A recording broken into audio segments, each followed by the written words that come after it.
Hi friends, ನಿಮ್ಮೆಲ್ಲರೂ ನನ್ನ YouTube ಚಾನಲ್ಗೆ ಸ್ವಾಗತ. ಇವತ್ತು ನಾನು ನಮ್ಮ ಮನೇಲಿ ಚಿಕನ್ ಕರಿ ಮಾಡಿದ್ದೀನಿ. Green chicken curry. ನಮ್ಮ ಹಸ್ಬೆಂಡ್ಗೆ ನಾನು ಇದು ಮಾಡೋದು ತುಂಬಾ ಇಷ್ಟ. ಅದಕ್ಕೆ ಇವತ್ತು ಗ್ರೀನ್ ಚಿಕನ್ ಕರಿನೇ ಮಾಡ್ಬಿಡಮ್ಮ ಅಂತ ಹೇಳಿದ್ರು. ಅದಕ್ಕೆ ನಾನು ಇವತ್ತು ವಿಡಿಯೋ ಮಾಡೋಣ ಅಂತ ವಿಡಿಯೋ ಮಾಡಿದ್ದೀನಿ. ಬನ್ನಿ ರೆಸಿಪಿ ಹೆಂಗ್ ಮಾಡೋದಂತ ನೋಡ್ಕೊಂಡ್ ಬರೋಣ. ಈಗ ನೋಡಿ, ನಾನು ಬಾಂಡೆ 4 ಪೀಸ್ ಎಣ್ಣೆ ಹಾಕೊಂಡು ಚೆನ್ನಾಗಿ ಸಾಗಿಸ್ಕೊಂಡು 2 ಟೊಮೆಟೊನ ಹಚ್ಚಿ ಹಾಕೊಂಡಿದ್ದೀನಿ. ಟೊಮೆಟೊನ ಸ್ವಲ್ಪ ಚೆನ್ನಾಗಿ ಫ್ರೈ ಮಾಡ್ಕೊಳ್ಳೋಣ ಎಣ್ಣೆ ಒಳಗನೆ. ಇವಾಗ ಅದಕ್ಕೆ ನಾನು 1 ಕೆಜಿ ಚಿಕನ್ ಹಾಕೊಳ್ತಾ ಇದ್ದೀನಿ. ಎಲ್ಲ ಚಿಕನ್ ಹಾಕೊಂಡ್ಮೇಲೆ ರುಚಿಗೆ ತಕ್ಕಷ್ಟು ಉಪ್ಪು ಹಾಕೊಳ್ಳೋಣ. ಒಂದು ಅರ್ಧ ಸ್ಪೂನ್ ಅಷ್ಟು ಅರಿಶಿನ ಹಾಕ್ತಾ ಇದ್ದೀನಿ. ಒಂದು 3 ಸ್ಪೂನ್ ಅಷ್ಟು ಧನಿಯಾ ಪೌಡರ್ನ ಹಾಕ್ತಾ ಇದ್ದೀನಿ. ಯಾರು ಫ್ರೆಂಡ್ಸ್, ನಾನು ಸೆಲ್ಫಿಗೆ ಮಾಡೋದ್ರಿಂದ ಸ್ವಲ್ಪ ನನಗೆ ಅಲ್ಲಾಡ್ಸೋವಾಗ ಬಾಂಡೆ ಕಡೆ ಇರ್ತದೆ. ಯಾಕಂದ್ರೆ ಒಂದ್ ಕೈಲಿ ಮೊಬೈಲ್ ಇರುತ್ತೆ, ಇನ್ನೊಂದ್ ಕೈಲಿ ನಾನು ಕೆಲಸ ಮಾಡ್ತಾ ಇರ್ತೀನಿ.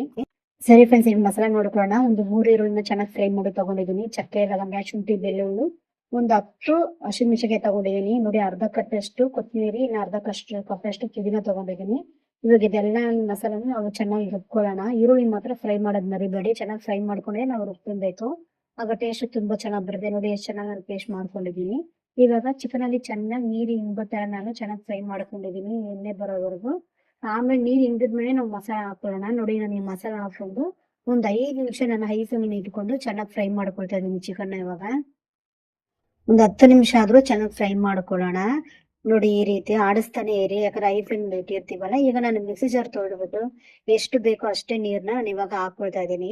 ಸ್ವಲ್ಪ ಕುದಿ ಬರ್ತಿದ್ದಂಗೆ ನಾವು ಇದನ್ನ ಮುಚ್ಚಿಟ್ಕೊಳ್ಳೋಣ. ಮುಚ್ಚಿಟ್ಬಿಟ್ಟು ಒಂದ್ 10 ನಿಮಿಷ ನಾವು ಸ್ಲೋ ಫ್ಲೇಮ್ ಇಟ್ಕೊಂಡು ನಾವು ಚೆನ್ನಾಗಿ ಚಿಕನ್ ಗ್ರೇವಿನ ಬೇಯಿಸ್ಕೊಳ್ಳೋಣ. ನೋಡಿ ಎಷ್ಟು ಚೆನ್ನಾಗಿ ಬೆಂದಿದೆ ಅಂತ. ಒಂದ್ 10 ನಿಮಿಷ ಆದ್ಮೇಲೆ ನಾನು ಪ್ಲೇಟ್ ತೆಗ್ದಿರೋದು. ನೋಡಿ ಎಣ್ಣೆ ಎಲ್ಲ ಹೆಂಗ್ ತೇಳ್ಕೊಂಡ್ ಬಂದಿದೆ ಅಂತ.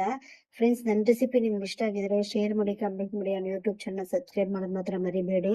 ದಯವಿಟ್ಟು ನನ್ನ ಯೂಟ್ಯೂಬ್ ಚಾನಲ್ನ ಸಬ್ಸ್ಕ್ರೈಬ್ ಮಾಡಿ. ನೀವು ನಮ್ಗೆ ಸಪೋರ್ಟ್ ಮಾಡ್ತಿದ್ದಂಗೆ ನಾನು ಒಳ್ಳೊಳ್ಳೆ ರೆಸಿಪಿನ ಶೇರ್ ಮಾಡಕ್ಕೆ ನಮ್ಗೆ ಹೆಲ್ಪ್ ಆಗುತ್ತೆ. Thank you friends, bye bye.